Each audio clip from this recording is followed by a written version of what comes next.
पहला ऐसा प्रधानमंत्री देखा है बहनों और भाइयों जो आपके सामने आकर रोता है कि मुझे गाली लग रही है। मेरे परिवार को जो गालियां दी हैं इन लोगों ने, हम लिस्ट बनाना शुरू करें तो हम किताब पे किताब छपवा लेंगे। मेरा भाई कहता है गाली क्या, मैं गोली खाऊंगा इस देश के लिए। कर्नाटक के चुनावी माहौल में गालियों पर घमासान शुरू हो गया है। बीजेपी और कांग्रेस की सियासी निशानेबाजी के बीच गालियों का जिक्र खूब हो रहा है। पीएम मोदी ने कांग्रेस अध्यक्ष मल्लिकार्जुन खड़गे के सांप वाले बयान पर सूची तैयार कर कहा कि उन्हें 91 बार गालियां दी गई। अब प्रियंका गांधी ने इसे लेकर पलटवार किया है। उन्होंने कहा है कि प्रधानमंत्री नरेंद्र मोदी गालियों की बात करते हैं, लेकिन उनके द्वारा मेरे परिवार को इतनी बार गालियां दी गई हैं, हम लिस्ट बनाएं तो कई किताबें छपवाई जा सकती हैं। मैंने तो बहुत प्रधानमंत्री देखे हैं। इंदिरा जी को देखा, गोली खाई उन्होंने इस देश के लिए। राजीव गांधी को देखा, शहीद हुए इस देश के लिए। नरसिम्हा राव जी को देखा, मनमोहन सिंह जी को देखा, मेहनत करते हुए दिन रात को इस देश के लिए। लेकिन मैंने पहला ऐसा प्रधानमंत्री देखा है बहनों और भाइयों, पहला देखा है ना, जो आपके सामने आकर रोता है कि मुझे गाली लग रही है, मुझे गाली दे रहे हैं। आपके दुख सुनने के बजाय अपना दुखड़ा आपको सुनाते हैं। और किसी ने उनके ऑफिस में बैठकर एक लिस्ट बनाई है। अरे आपके दुखों की लिस्ट नहीं है वो आपकी समस्याओं की लिस्ट नहीं है। वो ये लिस्ट नहीं है कि किसानों की क्या समस्या है, हमें क्या करना। वो ये लिस्ट है कि मोदी जी को कितनी बार किसने गाली दी है। कम से कम एक पन्ने पे फिट तो आ रही है। अगर मेरे परिवार को जो गालियां दी हैं इन लोगों ने, हम लिस्ट बनाना शुरू करें तो हम किताब पे किताब छपवा लेंगे। हिम्मत करो मोदी जी, मेरे भाई से सीखो। मेरा भाई कहता है गाली क्या, मैं गोली खाऊंगा इस देश के लिए। मेरा भाई कहता है सच्चाई के लिए मैं खड़ा रहूंगा। तुम गाली दो, गोली दो, छुरा मारो, कुछ भी कर लो, घबराओ मत मोदी जी, घबराओ मत।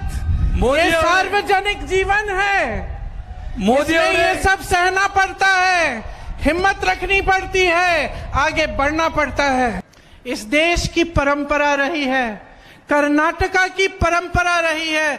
बड़े से बड़े महात्मा, बड़े से बड़े महापुरुष आकर जनता के बीच चलते थे, जनता के सामने झुकते थे, जनता का आदर करते थे। और यही हमारे लोकतंत्र की नींव है। और इसी नींव को कांग्रेस पार्टी ने डाला। इसी सिद्धांत को लेकर कांग्रेस पार्टी की सरकारें बनती हैं।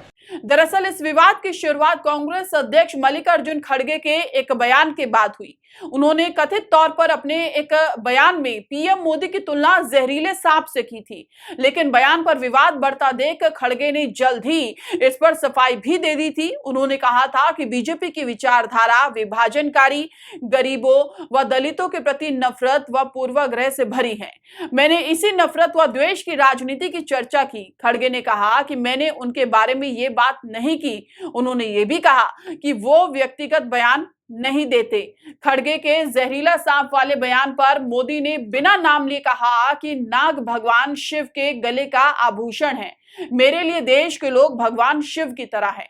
चुनाव में कांग्रेस का सबसे बड़ा मुद्दा सांप है। सांप के जहर का है।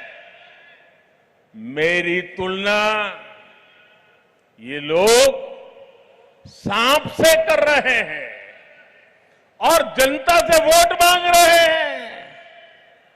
लेकिन भाइयों बहनों, सांप तो भगवान शंकर के गले की शोभा है।